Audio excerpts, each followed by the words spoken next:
જે tribal museum ખાતે બનાવ બન્યો હતો, અહીં સ્થાનિક આદિવાસી યુવાનોને મારવામાં આવ્યો હતો અને તેમાંથી એક યુવાનનું મૃત્યુ નિપજ્યું હતું અને બીજા યુવાનને સારવાર હેઠળ ખસેડવામાં આવ્યા છે। ત્યારે અમે અહીં આવ્યા હતા અને એમણે કીધું કાયદેસરની કાર્યવાહી કરવામાં આવી છે। ત્યારે અમે કીધું કે કાયદેસરની કાર્યવાહી તો અમારે કરવાની જ છે, જે પણ ગુનેગારો છે એમને સજા મળવી જ જોઈએ અને ફરી આ વિસ્તારમાં કોઈ એજન્સી દ્વારા આવો કોઈ બનાવ નહીં બને એની બાહેધરી સાથે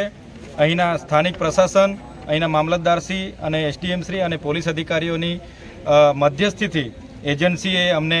લેખિતમાં બાહેધરી આપી છે। જે મૃત્યુ પામેલા છે એમના પરિવારને 20 લાખની જીવન નિર્વાહ માટે મદદરૂપ થઈશું અને જે સારવાર હેઠળ છે એમની તમામ સારવારનો ખર્ચો અને એમના પરિવારને 5 લાખની મદદરૂપ થવાની એમની બાહેધરી આપ્યા બાદ અમે આજે આ ધારણાનો કાર્યક્રમ પૂરો કરીએ છીએ અને અહીંથી અમારી જે બોડી છે એને પીએમ કરાવીને હવે અંતિમ સંસ્કાર માટે હમણાં લઈ જઈએ છીએ અને ફરી આ વિસ્તારમાં કોઈપણ બહારની કંપની દ્વારા આવો બનાવ નહીં બને એ બાબતને લઈને એસપી સાહેબ અને એના વહીવટી તંત્ર સાથે અમે ચર્ચા કરી, એમણે બાહેધરી આપી, એના અનુસંધાને આ ધરણાનો કાર્યક્રમ અમે અહીંયા પૂર્ણ કરીએ છીએ। ઓકે।